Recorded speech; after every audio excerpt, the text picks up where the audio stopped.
World news के sponsor हैं स्वागत, अदरक, लहसुन और मसाले 100% प्योर एंड हाइजीनिक। अस्सलाम वालेकुम, BBN वर्ल्ड न्यूज़ में आपका खैर मकदम है। मैं हूं मोहसिन। आइए नजर डालते हैं हेडलाइंस पर। बहरानज़दा मुल्क सूडान में झड़पों का सिलसिला जारी। अक़वाम मुत्तहिदा समेत आलमी सतह पर सूडान में सिफारतकारों पर हमले की शदीद मजम्मत।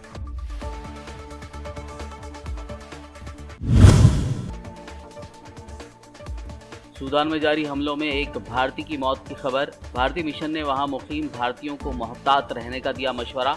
भारतीयों की हिफाजत के लिए कई ममालिक के साथ राब्ते में भारत।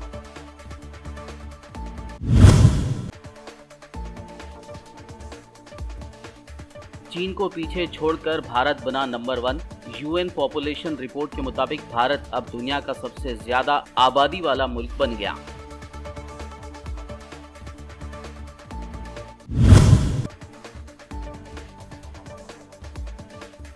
बेकाबू रफ्तार से बढ़ रहा है भारत में कोरोना का कहर। गुज़िश्ता 24 घंटों के दौरान 10,542 नए केसेस हुए रिपोर्ट।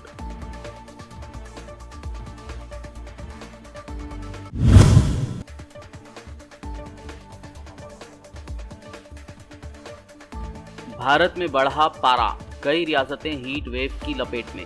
स्कूल्स बंद, एडवाइजरी जारी।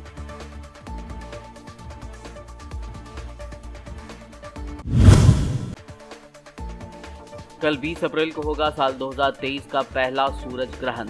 सुबह 7:04 पर शुरू होकर 12:29 पर होगा खत्म। 5 घंटे से ज्यादा का होगा सूरज ग्रहण का दौरानिया। और अब खबरों की तफसील। अक़वाम मुत्तहिदा समेत आलमी सतह पर सूडान में जारी कशीदगी के दौरान सिफारतकारों पर हमलों की शदीद मजम्मत की जा रही है। सूडान में यूरोपीय यूनियन के दफ्तर बराए इंसानी इमदाद के डायरेक्टर वेम फ्रांसिस के दारुल हुकूमत खर्तूम में मंगल को झड़पों में ज़ख्मी होने के बाद अक़वाम मुत्तहिदा में अमेरिकी मंदूब ग्रीनफील्ड ने अमेरिकी सिफारती काफ़िले पर हमले की मजम्मत की है। उन्होंने सूडान में सिफारतकारों, इमदादी कारकुनों और अक़वाम मुत्तहिदा के अमले को निशाना बनाने वाली कार्रवाइयों को मुस्तरद करते हुए फ़रीक़ीन से इमदादी मिशंस को तहफ़्फ़ुज़ फराहम करने का मुतालबा किया। ग्रीनफील्ड ने अपने ट्विटर अकाउंट पर लिखा कि हम सूडान में अमेरिकी सिफारती काफ़िले पर हमले की शदीद मजम्मत करते हैं। सिफारतकारों और इमदादी कारकुनों पर होने वाले तमाम हमलों बशमूल खर्तूम और सूडान के दीगर हिस्सों में अक़वाम मुत्तहिदा के एहलकारों पर हमलों की शदीद मजम्मत करते हैं। ये बात न्यूयॉर्क टाइम्स की 4 ज़राए के हवाले से रिपोर्ट के बाद सामने आई है कि सूडान में यूरोपीय यूनियन के दफ्तर बराए इंसानी इमदाद के डायरेक्टर वेम फ्रांसिस को दारुल हुकूमत खर्तूम में गोली मार दी गई। उन्होंने कहा कि सूडान में यूरोपीय यूनियन के सफ़ीर पर उनकी रिहाइशगाह पर हमला किया गया और उन्हें लूट लिया गया। वहीं ज़राए ने निशानदेही की कि पीर को अमेरिकी सिफारत खाने के काफ़िले पर हमला किया गया था।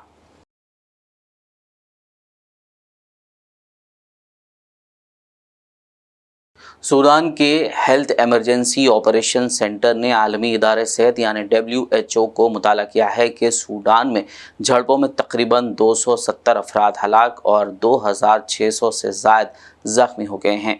ये मालूमात WHO के डायरेक्टर जनरल टेड्रस एधनोम गेब्रेयेसस ने दी है। इससे कबल WHO ने कहा था कि सूडान में 185 अफराद हलाक और 1800 के करीब ज़ख्मी हुए हैं। डायरेक्टर जनरल ने एक ब्रीफिंग में बताया कि जमहूरिया सूडान की सूरत हाल इंतहाई तशवीशनाक है। उन्होंने कहा कि ऐसी मालूमात हैं कि मुल्क में कुछ तिब्बी सहूलियात को लूटा जा रहा है या उन्हें फ़ौजी मकासद के लिए इस्तेमाल किया जा रहा है। उन्होंने ये भी कहा कि सूडान के अस्पतालों में तिब्बी अमले और सप्लाई की कमी के साथ साथ बिजली की कमी, बिजली जनरेटर के लिए ईंधन की किल्लत, पानी की कमी और दीगर अवामिल हैं जो सेहत के कारकुनों और एम्बुलेंसों के लिए चैलेंजेस पैदा करते हैं और मज़ीद जानों को ख़तरे में डालते हैं।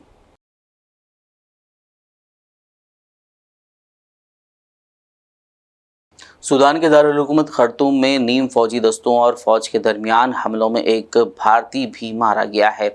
इसके बाद सूडान में भारतीय मिशन ने वहां रहने वाले भारतीयों को मोहतात रहने का मशवरा दिया है। सूडान में रहने वाले हिंदुस्तानियों की हिफाजत के लिए भारत कई ममालिक के साथ राब्ते और तालमेल में है। इस मामले पर भारतीय वज़ीर ख़ारजा ने सऊदी अरब और मुत्तहिदा अरब अमारात के वज़राए ख़ारजा से बात की है। भारत अमेरिका और बरतानिया से भी राब्ते में है। बहरान ज़दा सूडान में फंसे 31 हिंदुस्तानी क़बाइलियों की हिफाजत को लेकर कर्नाटक के साबिक़ वज़ीर आला व कांग्रेस लीडर सिद्धरामैया और वज़ीर ख़ारजा एस जयशंकर के दरमियान ट्विटर पर लफ्ज़ी जंग शुरू हो गई है। सिद्धरामैया ने लोगों के फंसे होने पर ट्वीट के ज़रिए वज़ीर ख़ारजा डॉक्टर एस जयशंकर पर तंज किया था। अब इस तंज पर वज़ीर ख़ारजा जयशंकर ने कहा कि पहली बात तो ये है कि आप गैर ज़िम्मेदाराना बयानात के ज़रिए मामले पर सियासत कर रहे हैं, और दूसरी बात यह है कि सिर्फ सियासी फ़ायदे के लिए बैरून ममालिक में मुक़ीम हिंदुस्तानियों की जानों को ख़तरे में ना डालें। इस ट्वीट के जवाब में डॉक्टर एस जयशंकर ने एक बार फिर ट्वीट किया और कहा कि सूडान में फंसे लोगों को बाहिफाजत निकालने की कोशिश जारी है, ताहम सिक्योरिटी वजूहात की वजह से उनके मुकाम के बारे में मालूमात शेयर नहीं कर सकते। दोनों तरफ से लड़ाई की वजह से लोगों को निकालने में मुश्किलात का सामना है। सूडान में हिंदुस्तानी सिफारतखाना और वज़ारत ख़ारजा मुसलसल राब्ते में हैं।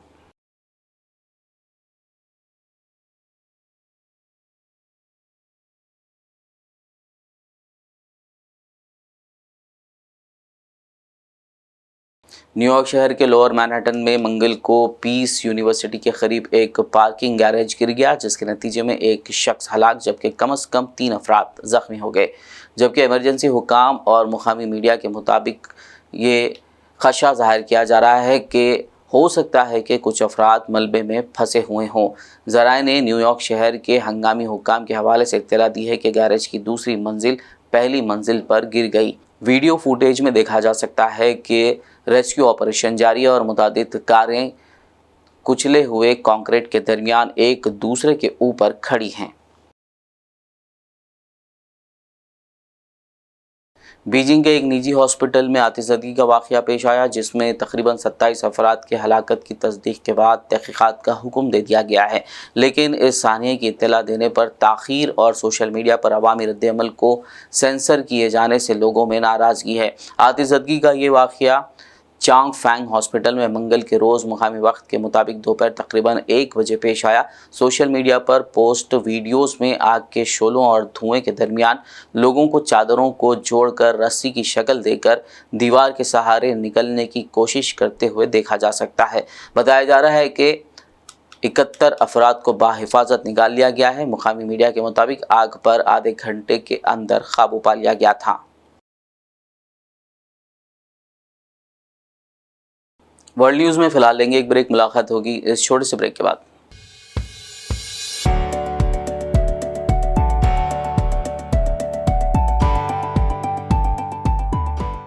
वर्ल्ड न्यूज के स्पॉन्सर हैं स्वागत, अदरक, लहसुन और मसाले 100% pure and hygienic.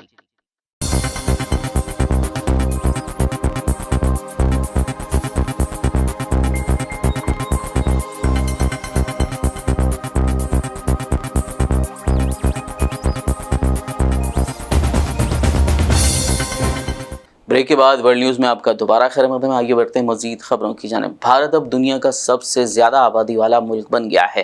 अक़वाम मुत्तहिदा UN population की ताज़ा तरीन रिपोर्ट में भारत ने इस मामले में चीन को पीछे छोड़ दिया है। भारत की आबादी में एक साल में 1.56% का इजाफा हुआ है। रिपोर्ट के मुताबिक अब भारत की आबादी बढ़कर 142 करोड़ 46 लाख हो गई है, जबकि चीन 142 करोड़ 57 लाख के साथ दूसरे नंबर पर आ गया है। इस रिपोर्ट में बताया गया है कि भारत की कुल शरह पैदाइश 2% है। यहाँ एक भारतीय मर्द की औसत ज़िंदगी 71 साल है, जबकि ख़वातीन की ये 74 साल है।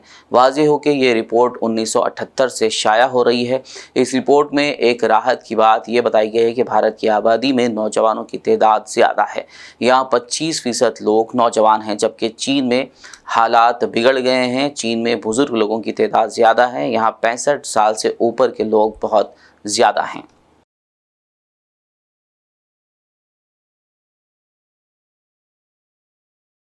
गुज़िश्ता 24 घंटों के दौरान भारत में कोरोना के 10,542 नए केसेस रिपोर्ट हुए हैं। इस तनाज़ुर में कोरोना के बढ़ते हुए इन्फेक्शन के मामलों ने एक बार फिर सरदर्द बढ़ा दिया है। इसके नतीजे में कई रियासतों में मास्क भी वापस आ चुका है।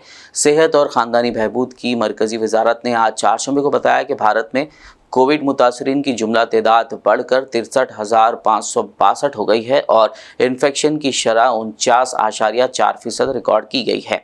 वजारत के मुताबिक गुज़िश्ता 24 घंटों में 8,000 से ज़्यादा लोग कोविड इन्फेक्शन से सेहतयाब भी हुए हैं और बहाली की शरह 66.98% है। भारत के बेशतर इलाके शदीद गर्मी और हीट वेव की लपेट में हैं। कई रियासतों में मंगल को दर्जे हरारत 44 डिग्री सेल्सियस को अबूर कर गया था, जिस वजह से गर्मी की लहर की कैफियत भी बरकरार रही। दरअसल उत्तर प्रदेश के हमीरपुर और प्रयागराज में ज़्यादा से ज़्यादा 44.2 डिग्री सेल्सियस दर्ज हरारत रिकॉर्ड किया गया। इसके साथ ही मुल्क की राजधानी दिल्ली में ज़्यादा से ज़्यादा दर्ज हरारत 40.4 डिग्री तक रिकॉर्ड किया गया। ये दर्ज हरारत मामूल से 4 डिग्री ज़्यादा बताया गया है, जिसकी वजह से कई रियासतों में स्कूल बंद रखने का ऐलान किया गया है। नवी मुंबई में हुए महाराष्ट्र भूषण अवार्ड्स तकरीब में लू लगने से मरने वालों की तादाद बढ़कर अब 14 हो गई है, जबकि 7 मरीज अब भी ज़ेरे इलाज बताए गए हैं। जानकारी के मुताबिक महकमा मौसमियात ने बिहार की राजधानी पटना समेत कई अजला में ऑरेंज अलर्ट जारी किया है। इसके अलावा मगरिबी बंगाल, हरियाणा और पंजाब में भी शदीद गर्मी का सिलसिला जारी है। मध्य प्रदेश में शाहडोल के करीब संघपुर रेलवे स्टेशन पर 2 मालगाड़ियां आपस में टकरा गई, जिसकी वजह से माल ट्रेन के इंजन में आग लग गई। ये वाक़या आज सुबह 6:45 के करीब पेश आया। हादसे में एक माल ट्रेन ड्राइवर की मौत की खबर है। मालूमात के मुताबिक ये हादसा सिग्नल ओवरशूट की वजह से पेश आया, यानी गुड्स ट्रेन रेड सिग्नल के बाद भी नहीं रुकी और पहले से खड़ी हुई एक और गुड्स ट्रेन से टकरा गई। इस वाक़े से रेल ट्रैफिक में खलल पड़ा है। 13 ट्रेनें रद्द कर दी गई हैं। रियासत कर्नाटक के इंतखाबात में जीत के लिए भारतीय जनता पार्टी ने अपनी पूरी ताकत लगा दी है। बीजेपी के तमाम बड़े लीडर कर्नाटक का दौरा कर रहे हैं। बीजेपी के कौमी सदर जेपी नड्डा मंगल से रियासत कर्नाटक के 2 रोज़ा दौरे पर हैं। कर्नाटक के हुबली पहुंचने पर उन्होंने कहा कि पहले जब भी दुनिया का कोई मुल्क हिंदुस्तान की बात करता था तो हिंदुस्तान और पाकिस्तान कहता था।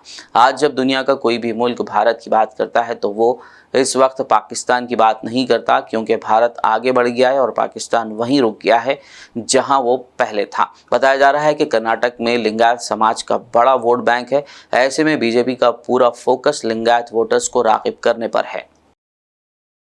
मैं आप लोगों से इंटरनेशनल के टर्मिनोलॉजी की दृष्टि से बात करता हूं। डीहाइफनेशन ऑफ इंडिया एंड पाकिस्तान, ये इंटरनेशनल टर्मिनोलॉजी में जब भी कोई दुनिया का देश भारत के बारे में बात करता था तो India hyphen Pakistan, India and Pakistan, India and Pakistan. आज कोई भी दुनिया का देश इंडिया की बात करता है तो साथ में पाकिस्तान की बात नहीं करता है, क्योंकि इंडिया इंडिया बन गया, आगे बढ़ गया और पाकिस्तान जहां है वहां रह गया। इन इंटरनेशनल टर्मिनोलॉजी ये डीहाइफनेशन हो गया। ये हाइफन के साथ अब जुड़ा हुआ नहीं है। जैसे बड़े देश बोलते थे इंडिया एंड पाकिस्तान, जैसे ये दोनों बराबरी हैं। आज कोई नहीं कहता। इंटरनेशनल टर्मिनोलॉजी में शब्द चला गया है। When they talk about India they don't take the name of Pakistan. We have to understand कि इंटरनेशनल टर्मिनोलॉजी में किस तरीके से चेंजेस आ रहे हैं। कांग्रेस लीडर राहुल गांधी ने कर्नाटक इंतखाबात से ही अगले साल होने वाले लोकसभा इंतखाबात का एजेंडा तय करना शुरू कर दिया है। इस बार राहुल गांधी ने रिजर्वेशन को लेकर बड़ा दाव खेल दिया है। उन्होंने कर्नाटक में मसावी हिस्सेदारी का नारा दिया है। जात पात की मर्दमशुमारी की बात करते हुए राहुल गांधी हर जात के लिए उसकी आबादी के हिसाब से रिजर्वेशन का मुतालबा किया है और तलब है कि ये वही फार्मूला है जिसकी बात करके दलितों और पसमानदा लोगों को इकट्ठा करने की कोशिश की गई है।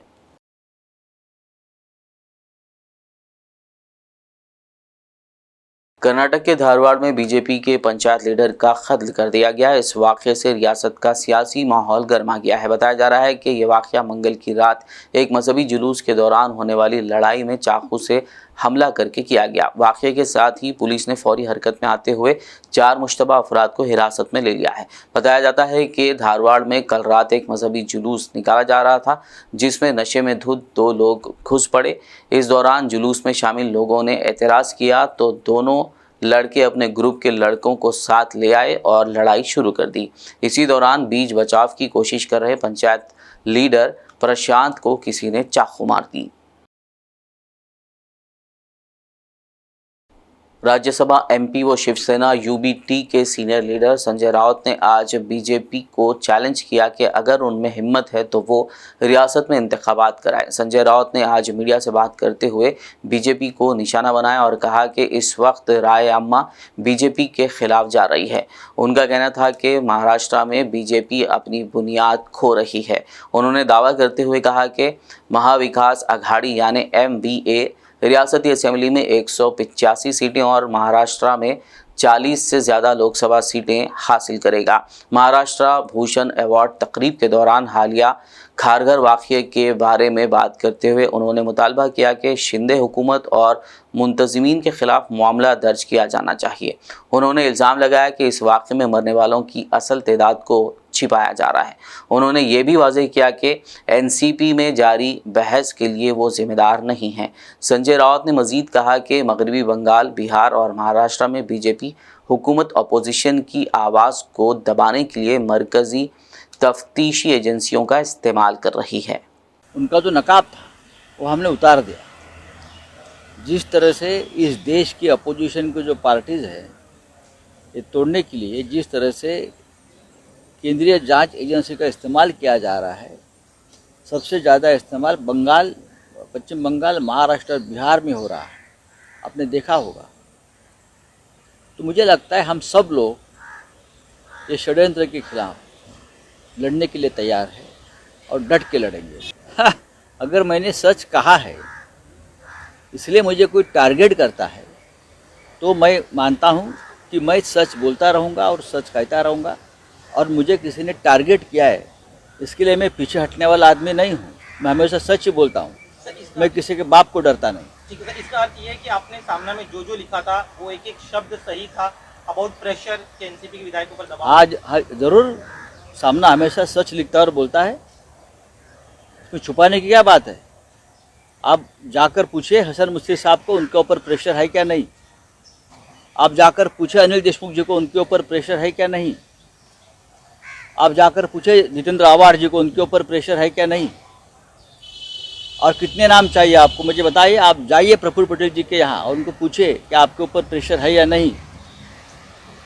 जिस तरह से जांच एजेंसी सेंट्रल प्रेशर बनाकर फिर बीजेपी ऑपरेशन कर रही है, उसके ऊपर अगर हमारे जैसे लोग बोलते हैं तो ज़रूर बीजेपी को गुस्सा होना चाहिए और किसी को गुस्सा होने की ज़रूरत नहीं है। लेकिन सर अजीत दादा अपने बयानों से आप पर सवाल खड़े कर, आपकी विश्वसनीयता पर सवाल खड़े कर, वो क्या कर सकते हैं। मेरी विश्व पवार साहब खड़े कर सकते हैं, शरद पवार साहब की बात मैं मानूंगा।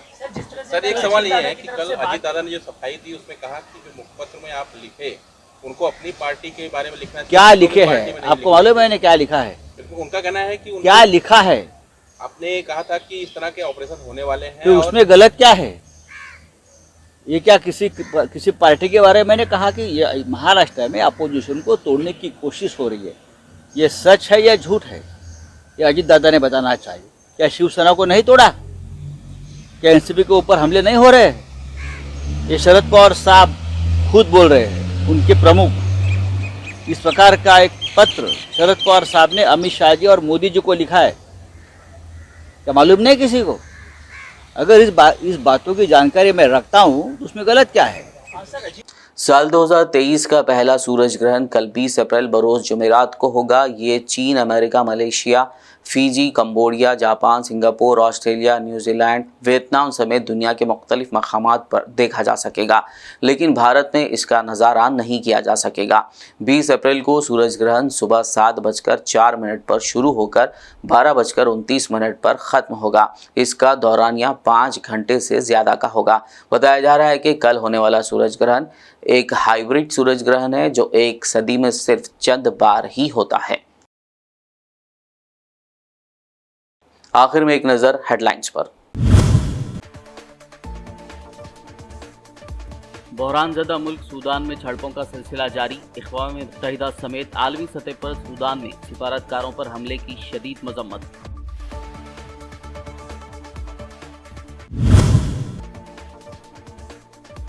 सूडान में जारी हमलों में एक भारतीय की मौत की खबर। भारतीय मिशन ने वहां मुकीम भारतीयों को मोहतात रहने का दिया मशवरा। भारतीयों की हिफाजत के लिए कई ममालिक के साथ राब्ते में भारत।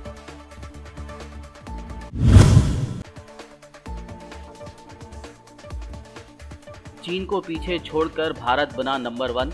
यूएन पॉपुलेशन रिपोर्ट के मुताबिक भारत अब दुनिया का सबसे ज्यादा आबादी वाला मुल्क बन गया।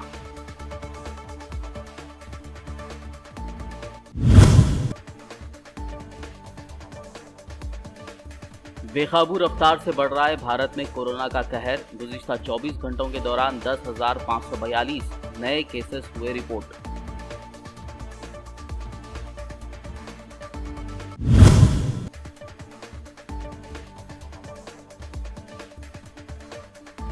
भारत में बढ़ा पारा, कई रियासतें हीट वेव की लपेट में। स्कूल्स बंद, एडवाइजरी जारी।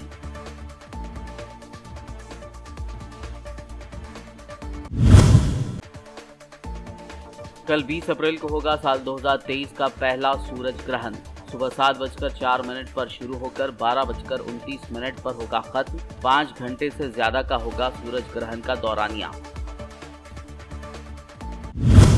वर्ल्ड न्यूज़ में फिलहाल बस इतना ही। ताज़ा तरीन अपडेट्स के लिए देखते रहिए BBN न्यूज़। यूट्यूब और फेसबुक पर मौजूद हमारे वीडियोस को लाइक और शेयर ज़रूर कीजिए। BBN चैनल के व्यूअर्स के लिए एक अहम इत्तला। अब BBN चैनल का टेलीकास्ट भारत भर में हो रहा है। हमारे व्यूअर्स भारत में कहीं भी टीवी पर अब BBN चैनल देख सकते हैं। स्क्रीन पर BBN चैनल की टेलीकास्ट डिटेल्स दस्तयाब हैं। इसके अलावा भारत भर में किसी भी एरिया में अगर आप BBN चैनल देखना चाहते हैं तो आप अपने केबल ऑपरेटर को इसके लिए कह सकते हैं। आपकी डिमांड पर वो ज़रूर BBN चैनल टेलीकास्ट करेंगे, क्योंकि BBN एक फ्री टू एयर चैनल है। इसके लिए आपको सिर्फ हमारे दिए गए नंबर पर केबल ऑपरेटर से कॉल या व्हाट्सएप पर मैसेज करवाना है। हम आपके केबल ऑपरेटर तक BBN चैनल पहुंचा देंगे, जिससे वो आपके एरिया में टेलीकास्ट कर सकते हैं। इसके लिए चैनल की हमारी पूरी टीम लगातार काम कर रही है ताकि आप तक BBN चैनल को पहुंचाया जाए। इसके अलावा BBN चैनल को भारत भर में रिपोर्टर्स की ज़रूरत है। अगर आप सहाफ़ी हैं और BBN चैनल से जुड़ना चाहते हैं तो आप भी दिए गए नंबर पर रब्त कर सकते हैं।